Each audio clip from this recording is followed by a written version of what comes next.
कि last lecture में हमने पीरियोडिक टेबल की हिस्ट्री जो है वो थोड़ी पढ़ी थी कि भाई कितने टाइप के पीरियोडिक टेबल है, वो इन्वेंट हुआ, क्या क्या उसमें कमी थी।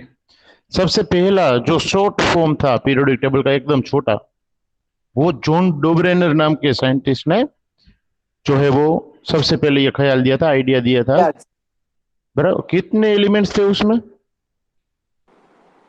वो ट्रियाड्स बनाए थे तीन तीन वाले। थ्री थ्री हाँ, ट्राइड है, उसे ट्राइड्स कहा जाता है। ट्राइड्स का मतलब है तीन का तिकड़ा, तीन का ग्रुप, बराबर। Group of three things is known as triad. तो ऐसे तीन ट्राइड्स बनाए थे, लिथियम, सोडियम, पोटेशियम। दूसरा था कैल्शियम, स्ट्रोंशियम, बेरियम। और तीसरा था क्लोरीन, ब्रोमीन एंड आयोडीन। बराबर, उसके पीछे प्रिंसिपल क्या था कि एटॉमिक मास के रिस्पेक्ट में अगर इंक्रीजिंग ऑर्डर में हम उसे अरेंज करते हैं तो बीच बीच वाले वाला का जो एटम, हाँ सही है, बोलिए क्या था बीच वाले का? दो एटम का एवरेज लेंगे, एवरेज सर, वो बीच का वाले होगा। का आएगा। हाँ, मतलब फर्स्ट और थर्ड के मास का एवरेज जो है अप्रोक्सीमेटली सेकंड का मास जो है वो मिलता है। एग्जैक्ट नहीं बट अप्रोक्सीमेटली तो मिलता है, ऐसा उसने कहा। बट लिमिटेशन ये थी कि वो सिर्फ 9 एलिमेंट के लिए एप्लीकेबल था, और तब तो नॉन बहुत जा रहे थे, वो किसी को वो अप्लाई कर नहीं सका। दूसरी बात कि उसके बाद में दो और साइंटिस्ट आए थे, एबीडी चेन कोर्टिस और दूसरा था जॉन। एबीडी चेन कोर्टिस ने ये कहा कि फर्स्ट एलिमेंट के साथ हर एक सेवेंथ एलिमेंट जो है वो रिसेंबल करता है, मतलब कि सिमिलरिटी शो करता है प्रॉपर्टी में, अगर हम उसे सिलिंड्रिकल फॉर्म में अरेंज करें तो। बट ये आइडिया भी ज्यादा चला नहीं। Sir new, 8। हाँ, 8 वाला जो था, ये 1 to 7 वाला कौन सा, एबीडी चेन कोर्टिस। बट ये न्यूलैंड वाला जो था, वो आपने जैसे कहा, वो फर्स्ट के साथ कौन से नंबर का एलिमेंट है वो रिसेंबल होता था? 8 8। 1, बराबर है। और ये 8 वाला जो रूल है उसे लॉ ऑफ ऑक्टेव कहा गया था, याद करिए, बराबर है। और ऑक्टेव क्यों कहा गया? क्योंकि वो रिसेंबल किसके साथ करता है? वो जो सारे गामा पद निशा वाला जो नोट्स है, 7 नोट्स है म्यूजिक के, तो 1 2 3 4 5 6 एंड 7, 8th 1 फिर से सा आता है, फिर से रिसेंबल होता है 8th 1 के साथ। तो ये जो रूल है उसे कहा गया न्यूलैंड्स ऑक्टेव रूल। बट हुआ क्या, कहां तक अप्लीकेबल था ये रूल भी? कैल्शियम। कैल्शियम। हाँ, कैल्शियम, मतलब एटॉमिक नंबर की बात करें तो 20 तक, क्योंकि कैल्शियम का नंबर 20 है। एटॉमिक मास की बात करें तो तो 40 तक। 40। सिंबल की बात करें तो Ca, मतलब कि कैल्शियम तक ये एप्लीकेबल था। बाद वाले एलिमेंट है उसे ये अप्लाई किया जा सकता नहीं था। और लास्ट में हमने जो सीखा, वो जो पीरियोडिक टेबल था उसका नाम था मेंडेलियस पीरियोडिक टेबल। एक्चुअली में दो साइंटिस्ट ने मिलकर ये आइडिया जो है वो दिया था। एक का नाम तो मेंडेलीव था, वो हमें पता चल गया क्योंकि मेंडेलीव पीरियोडिक टेबल हमने कहा। बट दूसरे का नाम था लोथर मेयर। ये जो लोथर मेयर था, उसने और मेंडेलीव ने अलग अलग जगह पर थे, फिर भी साइमल्टेनियसली, मतलब कि सेम ईयर में एक कॉमन आइडिया दिया था। और वो था कि एटॉमिक मास के रिस्पेक्ट में ही अरेंज करना है सारे मॉलिक्यूल्स को, सॉरी एटम्स को और एलिमेंट्स को। बट प्रायोरिटी किसे देनी, तो प्रॉपर्टीज को, केमिकल और फिजिकल प्रॉपर्टीज जो है वो अगर सिमिलर है तो ऐसे एलिमेंट्स जो है वो सेम ग्रुप में आने चाहिए, ऐसा मेंडेलीव ने कहा था। और एक लॉ दिया था जिसे कहा गया था पीरियोडिक लॉ, बराबर है, वो हमने याद रखवाया था आपको। पीरियोडिक लॉ क्या था, कौन बोलेगा भाई, be quick? Atomic mass is the periodic function of any element. हाँ, थोड़ा उल्टा बोला, आपको क्या बोलना है, the properties of the elements are the periodic function. Of the atomic mass. हाँ, periodic function with respect to और with reference to its atomic weight और एटॉमिक मास। अब इसमें भी लिमिटेशन आई थी, और ये लिमिटेशन लेकर हमने लेक्चर खत्म किया था। क्या लिमिटेशन आई थी? इसने ये जो 58 एलिमेंट ही फाइंड कर पाया था। वो बराबर है, फाइन अरेंज कर पाया था, ये हमें कहना चाहिए कि 63 एलिमेंट थे तब तक, नॉन जो 63 से 69 थे वो तो उसने अरेंज कर दिए, बट लिमिटेशन क्या थी कि अब जो नए एलिमेंट्स आएंगे उसे वो कहाँ अरेंज करेगा, उसकी प्लेस वो फाइंड नहीं कर सका था, जगह नहीं छोड़ी थी। दूसरा, आइसोटोप्स का क्या, बराबर है, आइसोटोप्स किसे कहते हैं, तो आपने ही कहा था जिसका एटॉमिक नंबर सेम हो बट एटॉमिक मास अलग हो, मतलब नंबर ऑफ न्यूट्रॉन अलग होंगे। तो ऐसे एलिमेंट्स को कहाँ रखे, ऐसे आइसोटोप्स को कहाँ रखे पीरियोडिक टेबल में, बराबर है। तो ये क्वेश्चन भी उसके लिए मिस्ट्री बना, वो आंसर नहीं दे पाया।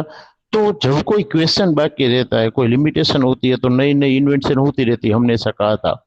तो ये सारी बातों को ध्यान में रखते हुए आगे जब जब बढ़ा गया, तो अब देखो आइसोटोप, जब ये क्वेश्चन बढ़ा ना, आइसोटोप्स कब आए, तो सब एटॉमिक पार्टिकल्स की जब डिस्कवरी हुई,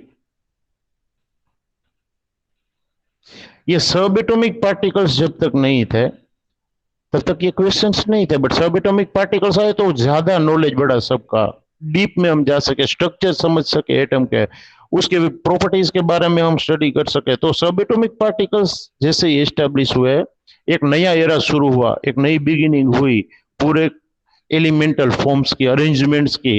तो एक साइंटिस्ट तब आया जिसका नाम था, 1913 में उसने ये बात कही थी, उसका नाम था हेनरी मोसली। ये भाई जो थे, उसने क्या ऑब्जर्व किया, उसने तो ग्राफ ड्रॉ किया, ये बात खास याद रखना। Mendeleev periodic table last lecture में हमने थोड़ा ज्यादा लिया था, अब हम मॉडर्न पीरियोडिक टेबल लेने जा रहे हैं। दो ग्राफ ड्रॉ किए थे हेनरी भाई ने, क्या कौन कौन से ग्राफ ड्रॉ किए थे, तो एक तो उसने एटॉमिक मास और एक्सरे की फ्रीक्वेंसी जो है उसके रूट का ग्राफ ड्रॉ किया। एटॉमिक मास बाकी सब ने लिए थे, याद रखिए। और एक्सरे का क्या काम है, तो एक्सरे इमिट किया जाता है, एक्स रे जब इमिट किया जाता है एटम के ऊपर, तो उसमें से थोड़ी फ्रीक्वेंसी वो एटम जो है वो एब्जॉर्ब करता है, और थोड़ी फ्रीक्वेंसी क्या करता है, इमिट करता है। तो वो जो फ्रीक्वेंसी इमिट की गई है एटम्स के ऊपर, उसका रूट लेना है और एटॉमिक मास, ये दोनों का ग्राफ ड्रॉ करना है। और दूसरा एक ग्राफ ड्रॉ किया उसने एटॉमिक नंबर और ये फ्रीक्वेंसी के रूट के वर्सेस। देखने को क्या मिला पता है, ये एटॉमिक मास और फ्रीक्वेंसी का जो ग्राफ था ना, वो टेढ़ा मेढ़ा था, मतलब कि ये रिलेशन है बट प्रोपोर्शन डिफाइन नहीं कर पाए। बट एटॉमिक नंबर और फ्रीक्वेंसी का अगर ग्राफ देखा जाए तो एकदम स्ट्रेट लाइन मिला था। तो इसके ऊपर से ये हेनरी ने क्या स्टेटमेंट दिया कि भाई एटॉमिक वेट या एटॉमिक मास सबने एज ए बेस लिया है, बट एक्चुअली में कौन सा फैक्टर जो है वो ज्यादा रिलेट करता है, तो एटॉमिक नंबर जो है वो ज्यादा रिलेट करता है। वो अच्छी रिलेशन वाली जो है वो प्रॉपर्टी है, आप ये कह सकते हो। एटॉमिक नंबर के साथ बाकी की प्रॉपर्टीज है वो डायरेक्टली रिलेशन में है। तो हम हर जगह पर एटॉमिक मास के रिस्पेक्ट में अरेंज करते थे, किसको, एलिमेंट्स को। मोस्टली ने क्या किया, उसने एटॉमिक नंबर को ध्यान में लिया। और आपको ये याद रखना है, एटॉमिक नंबर किसे कहते हैं भाई, किसे कहते हैं atomic number, Number of protons. Number of protons present in the nucleus,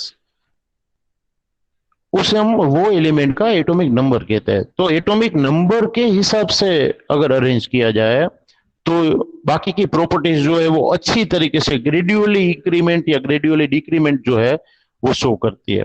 तो स्ट्रेट लाइन ग्राफ मिला, उसके हिसाब से उसने ये चेंजेस किया कि भाई बाकी सब ने एटॉमिक मास के बेस पर अरेंज किए हैं, हम एटॉमिक नंबर के रिस्पेक्ट में एलिमेंट्स को जो है वो अरेंज करेंगे। और इसके बाद मेंडेलिफ ने जो पीरियोडिक टेबल दिया था उसमें मॉडिफिकेशन शुरू हुआ।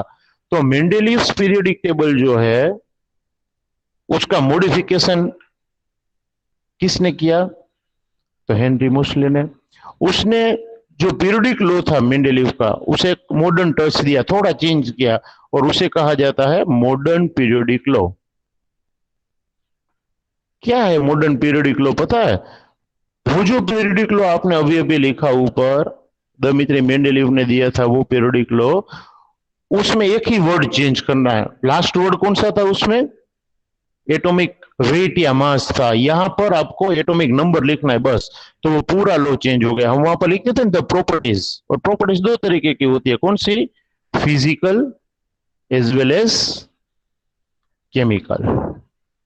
द फिजिकल एंड केमिकल, आप सिर्फ प्रॉपर्टीज लिखो तो भी चलेगा। The properties of elements are, क्या था?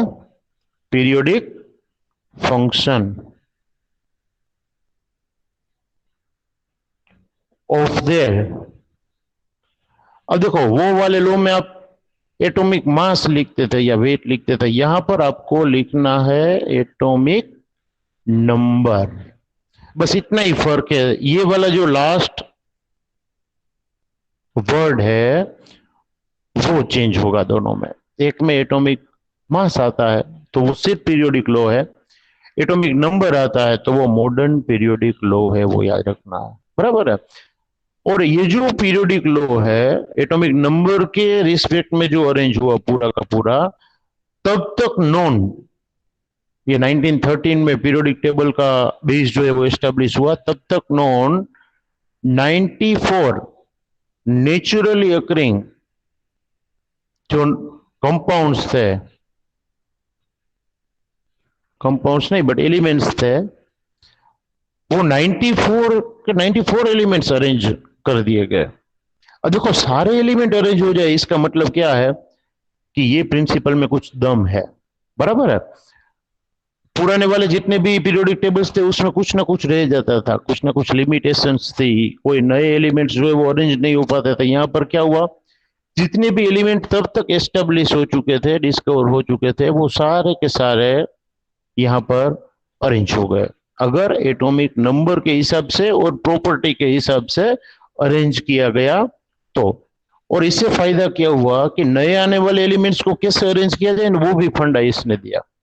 तो नए नए एलिमेंट्स जो है वो डिस्कवर करने की एक वहां पर रेस से शुरू हो गई।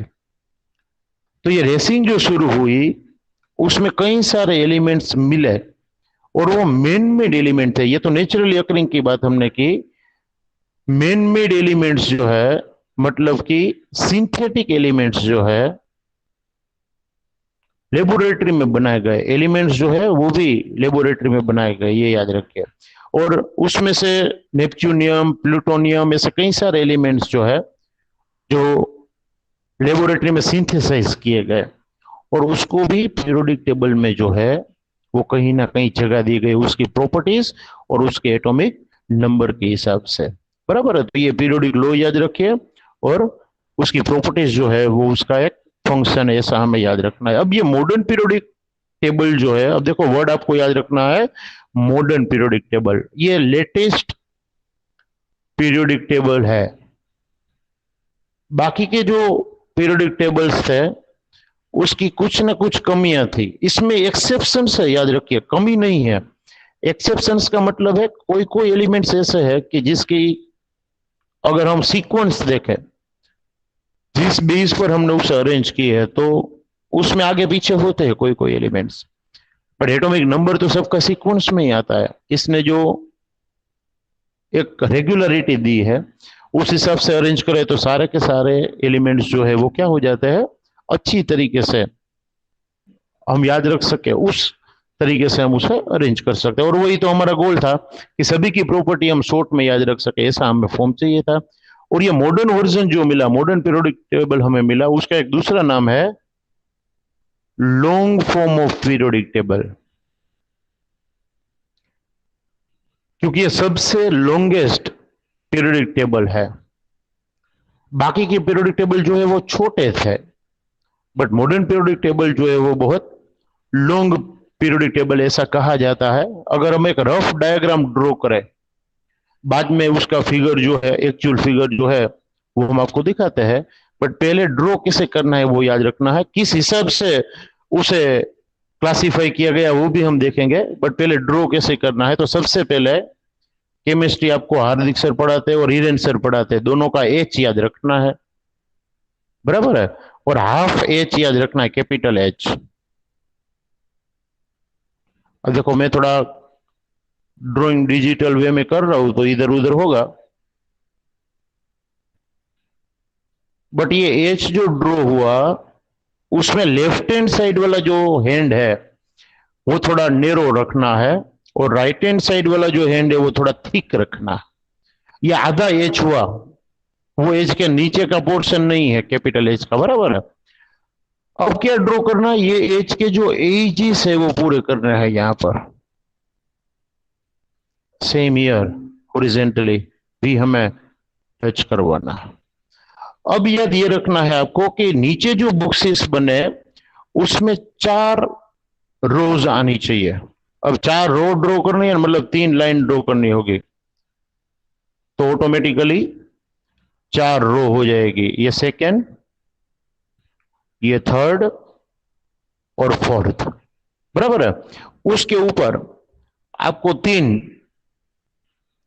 रो और बनानी है। ये एक बनी, ये नीचे एक कंप्लीट हो गई, ये दूसरी रो, और तीसरी रो जो ड्रॉ करो ना उसमें एक एक एलिमेंट आए वैसा ही ड्रॉ करना है। एक यहां पर, एक यहां पर, ये याद रखिए, बराबर है। अब ये वाला पोर्शन डिलीट कर देना है, जो बाकी की लाइन है वो आपको निकाल देनी है। ये पॉइंट आपको जो है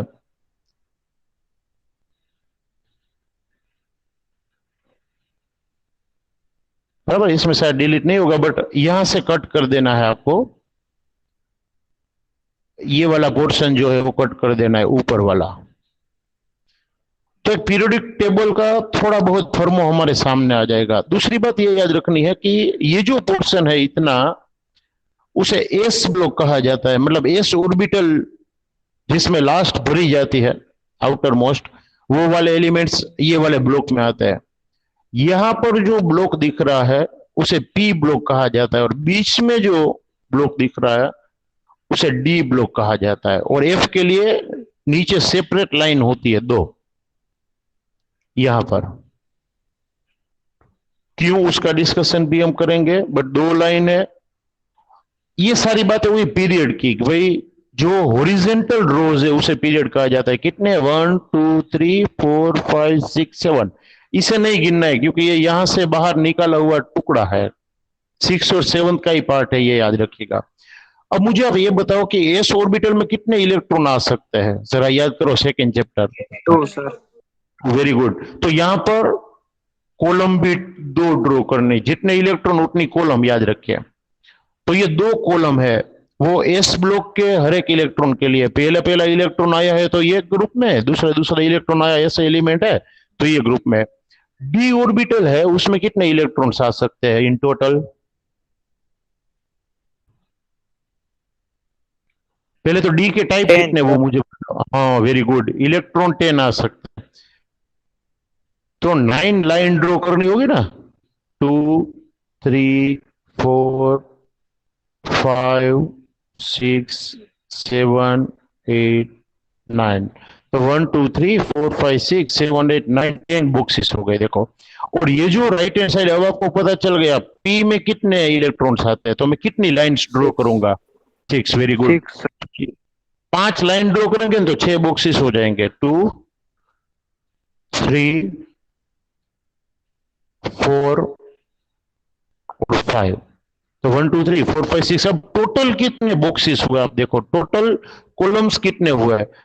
तो 1 2 3 4 5 6 7 8 9 10 11 12 13 14 15 16 17। और मैंने लिखे इसलिए कि ये नंबर्स आईयूपीएससी ने दिए।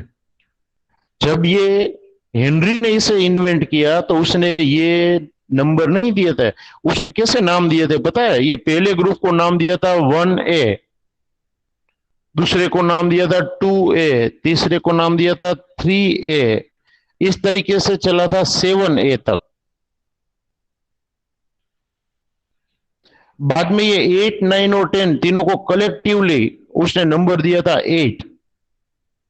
बाद में 11 को नंबर दिया था उसने 1B, 12 को 2b, इस तरीके से 17 तक जो नंबर है वो आएगा 7b, और लास्ट वाले को जीरो कहा था, जीरो ग्रुप एलिमेंट, इसीलिए 18th ग्रुप को जीरो ग्रुप एलिमेंट भी कहा जाता है, वो आपको याद रखना है।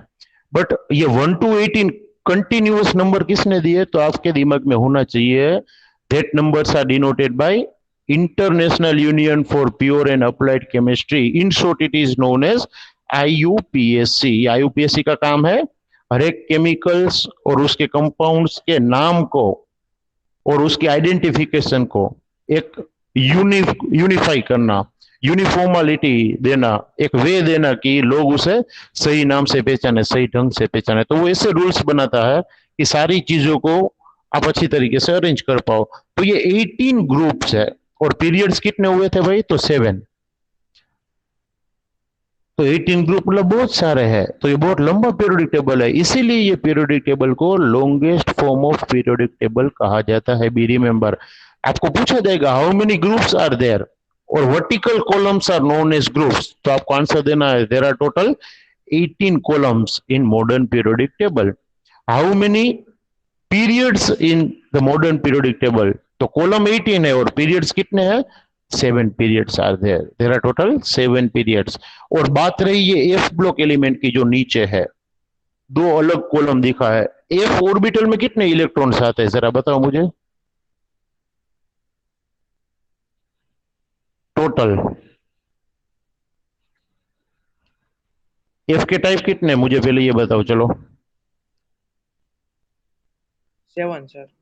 7। तो एक ऑर्बिटल में 2 इलेक्ट्रॉन आते हैं, 7 में कितने आएंगे भाई, 14 आएंगे ना। तो वो 14 बॉक्सेस ड्रॉ करने, 14 बॉक्सेस के लिए 13 लाइन ड्रॉ करनी पड़ेगी। तो बॉक्स हो गए 3, 4, 5, 6, 7, 8, 9, 10, 11, 12, 13 एंड 14।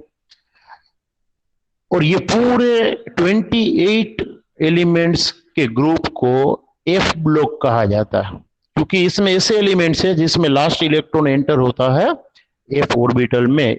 इसका मतलब जो S ब्लॉक वाले एलिमेंट है उसमें लास्ट इलेक्ट्रॉन एंटर किस में होता होगा, S ऑर्बिटल में। ये D ब्लॉक वाले एलिमेंट्स ऐसे है जिसमें अगर इलेक्ट्रॉनिक कॉन्फ़िगरेशन लिखो तो लास्ट इलेक्ट्रॉन किस में एंटर होता होगा, D में। और ये P ऑर्बिटल्स वाले जो एलिमेंट्स लिखे उसमें लास्ट इलेक्ट्रॉन P ब्लॉक वाले जो एलिमेंट्स है उसमें P ऑर्बिटल में एंटर होता होगा, इसलिए ये सारे के सारे एलिमेंट्स P ब्लॉक एलिमेंट्स के नाम से जाने जाते हैं, बराबर है। इसका तो सीधा मतलब ये हुआ कि ग्रुप्स और पीरियड्स और बाकी की सारी चीजें एटॉमिक नंबर के इंक्रीजिंग ऑर्डर में तो है ही। मतलब सबसे पहले यहाँ हाइड्रोजन आता है, हमें पीरियड वाइज जाना है, बाद में सीधा आता है हीलियम, 2 एलिमेंट आ गए, पहला पीरियड खत्म। और मैंने ऐसा क्यों बोला पहला पीरियड खत्म, क्योंकि ये क्वांटम नंबर शो करता है, मेन क्वांटम नंबर शो करता है। पीरियड का नंबर मतलब मेन क्वांटम नंबर, ये याद रखिए। तो हाइड्रोजन की इलेक्ट्रॉनिक कॉन्फ़िगरेशन क्या है भाई, याद है किसी को इलेक्ट्रॉनिक कॉन्फ़िगरेशन? हाँ 1s1, सिर्फ s1 नहीं, क्या है 1s1। और हीलियम की क्या है 1s2। तो पीरियड नंबर 1 का मतलब है आउटर मोस्ट क्वांटम नंबर, मतलब कि आउटर मोस्ट ऑर्बिट भी 1 है। 1s2 फील हो जाए, बाद में देखो क्या फील होता है, 1s2 के बाद क्या आता है, 1s बाद में 2s सर।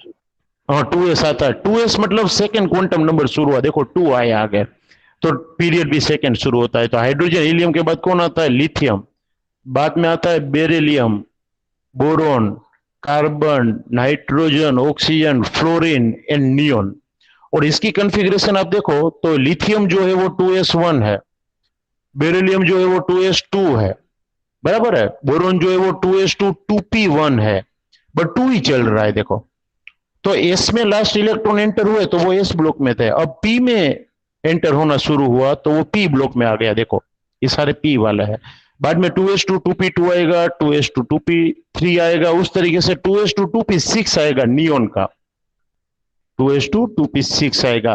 तो सेकेंड ऑर्बिट पूरी भर जाएगी, तो सेकेंड पीरियड भी पूरा भर जाएगा, ये याद रखिए। नियोन के बाद आता है सोडियम, बट सोडियम में आप क्या लिखते हो 3s1 आता है, आउटर मोस्ट सेल कौन सा होता है? 3s1, तो 3 नंबर होता है, तो पीरियड भी थर्ड शुरू होगा। तो खास याद रखिए, जो नंबर पीरियड का है वो आउटर मोस्ट सेल भरा हुआ है वो दिखाता है, बराबर है। सबसे बाहरी सेल वो एलिमेंट में, वो सबसे लास्ट इलेक्ट्रॉन एंटर होता है वो मैं नहीं बोल रहा हूं, फिर से याद रखिएगा, सबसे बाहरी सेल वो भरा हुआ है, क्योंकि 4s के बाद 3d भरता है, मतलब वो तो अंदर इलेक्ट्रॉन जाएंगे, तो सबसे लास्ट इलेक्ट्रॉन उसमें एंटर होता है, वो ब्लॉक में आता है। बट पीरियड का नंबर कौन सा है?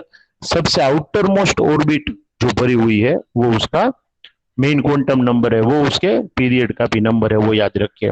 और आपको 20 तक तो याद रखने के लिए दिए थे, तो सोडियम के बाद क्या आता है? मैग्नीशियम। मैग्नीशियम के बाद क्या आता है?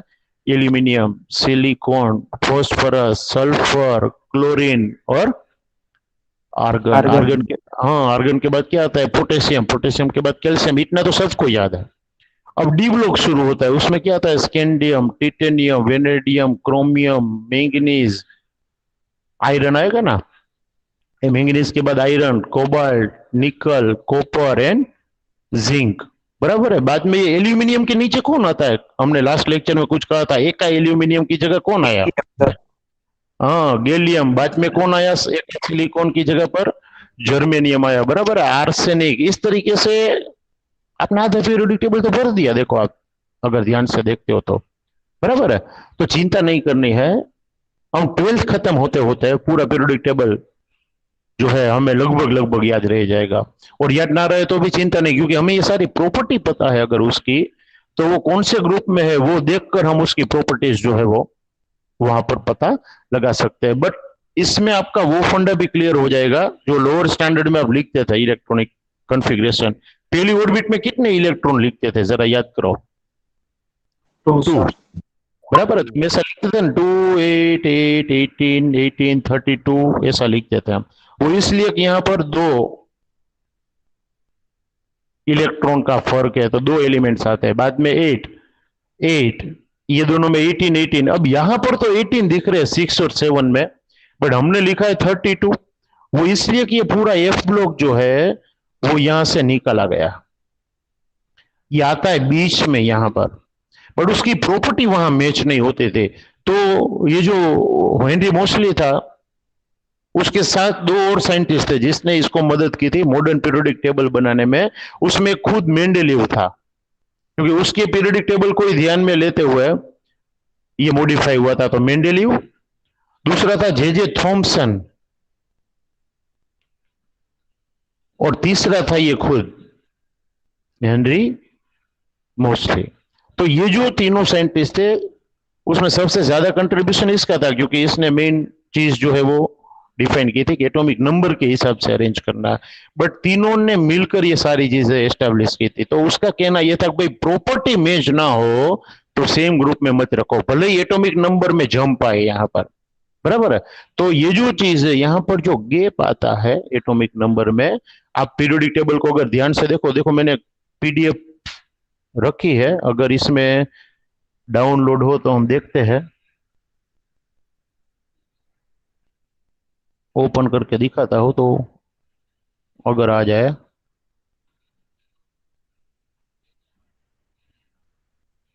हाँ, आ तो गया, चलो।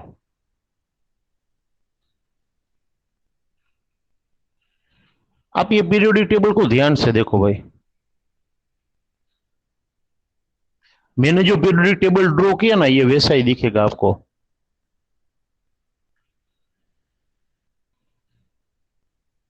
बराबर है। इसमें देखो ये हाइड्रोजन है, हीलियम है, 1 to 18 नंबर है, ये पुराने वाला, ये रेड कलर का जो है ना पुराना वाला नोटेशन है। जो किसने दिया था? ये नोटेशन हमें दिया था हेनरी मोसले ने, जो पुराना नाम था, बट आईयूपीएससी ने उसे 1 to 18 कर दिया, बराबर है। इसे मैं बहुत ज्यादा जूमिफाई नहीं कर पाऊंगा, बट इसके अंदर उसका एटॉमिक मास भी लिखा है। एक्चुअली में ये लोगों को इलेक्ट्रॉनिक कॉन्फ़िगरेशन देने की जरूरत थी जो नहीं दी है, बट यहां पर सारे एलिमेंट ऐसे हैं फर्स्ट ग्रुप में जिसके बाहर का कॉन्फ़िगरेशन NS1 है। NS1 मतलब इसका 1s1 होगा, इसका 2s1 होगा, ऐसे 7s1 तक। फ्रांसियम जो है उसमें सबसे बाहरी इलेक्ट्रॉनिक कॉन्फ़िगरेशन होगी 7s1, सबसे बाहरी मतलब हम वैलेंस इलेक्ट्रॉनिक कॉन्फ़िगरेशन कह सकते हैं, वैलेंस शेल इलेक्ट्रॉनिक कॉन्फ़िगरेशन कह सकते हैं। ये पहले ग्रुप की बात हुई। वैसे ही दूसरे ग्रुप में अगर आप सबकी इलेक्ट्रॉनिक कॉन्फ़िगरेशन लिखो ये सारे नंबर्स की, तो वो होगी NH2। तो same outer most electronic configuration वाले एलिमेंट्स को सेम ग्रुप में रखा गया। अब आप यहां ध्यान से देखिए, मैंने जो चीज की बात की वो यहां पर दिख रहा है। यहां पर 56 नंबर का एलिमेंट है, उसके बाद 57 आना चाहिए, बट उसके बाद सीधा 71 आ जाता है। तो 57 से लेकर ये 71 तक जो है वो कहां पर गए, तो वो सब नीचे एफ ब्लॉक में है। बाद में 72 नीचे किसके नीचे आया, 40 के नीचे 72 आया, वरना यहाँ ये 59 या 58 आता 40 के नीचे। बट ये अगर रखा जाता है तो प्रॉपर्टी उसकी ये ग्रुप के साथ मैच नहीं होती। बेटा ये 72 की हो गई, 41 के साथ 73 की हो गई, ये 24 और 42 की 74 के साथ मैच हो गई। इसका मतलब ये है कि ये बीच में कुछ एक्स्ट्रा था, तो वो एक्स्ट्रा 14 एलिमेंट्स जो है दोनों में, 6th और 7th पीरियड दोनों में ये चीज देखी गई, तो उसे निकालकर एक अलग जगह दे दी गई पीरियोडिक टेबल के नीचे। बट वो पार्ट तो किसके है, 6th पीरियड का और 7th पीरियड का ही पार्ट है ये, तो ये भी 6th और 7th ही है।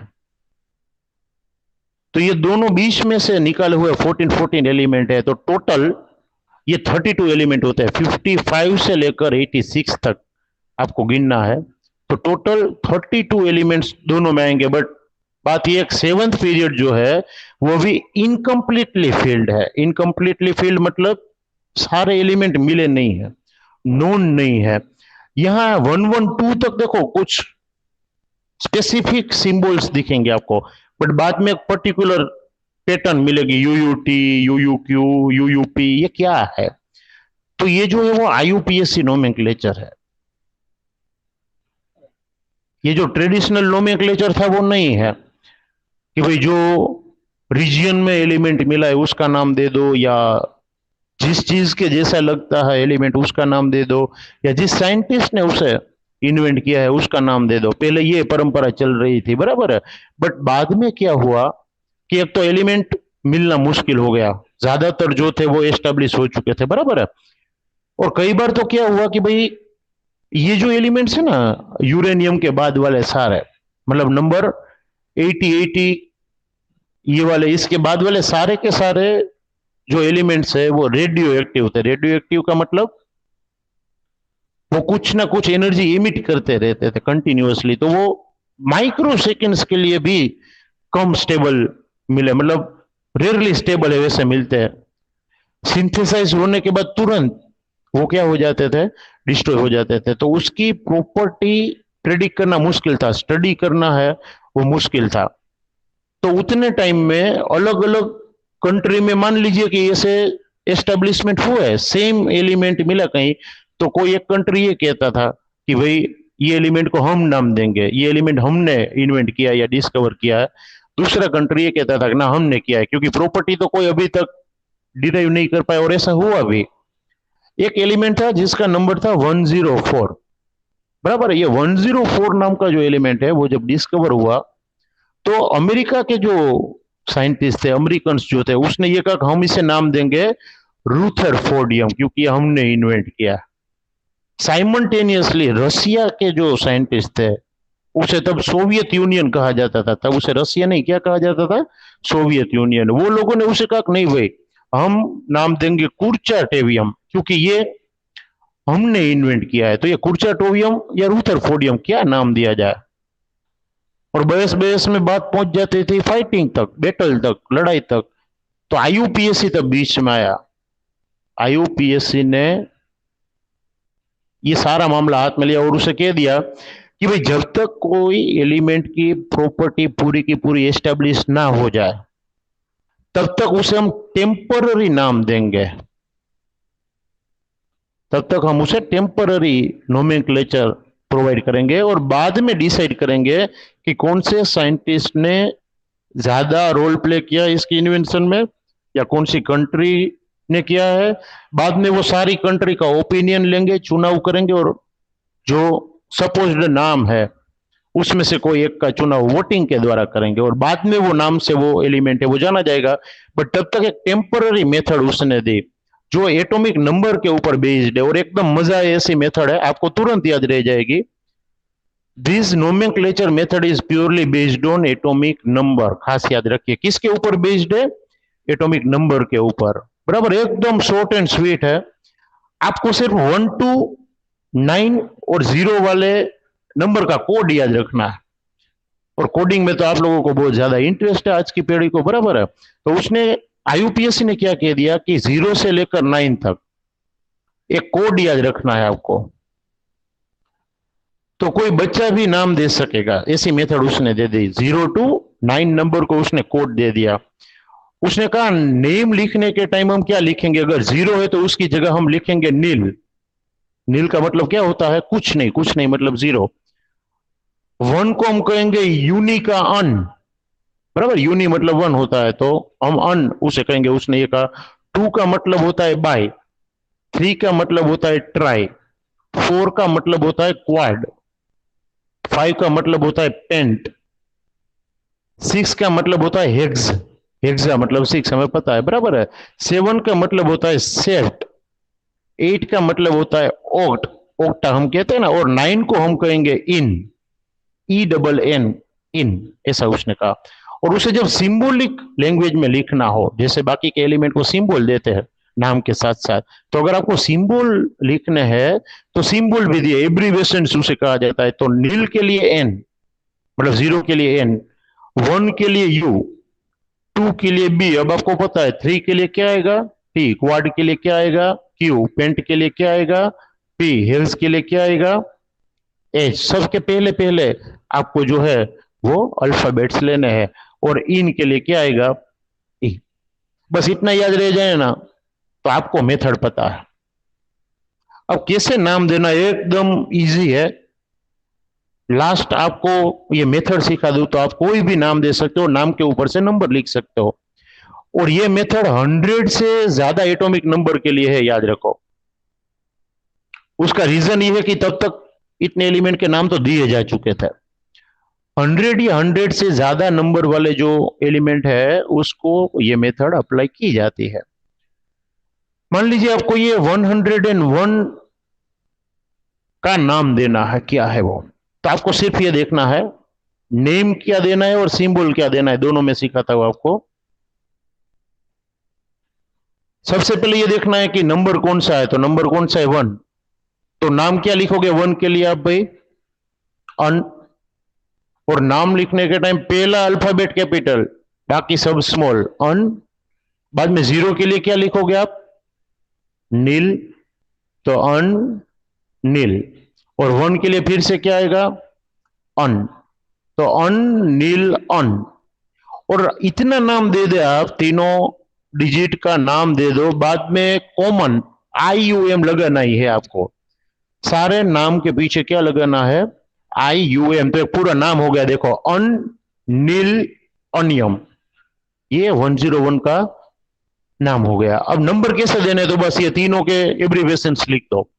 सिंबल क्या होगा 1 का क्या होगा भाई U, तो पहला कैपिटल।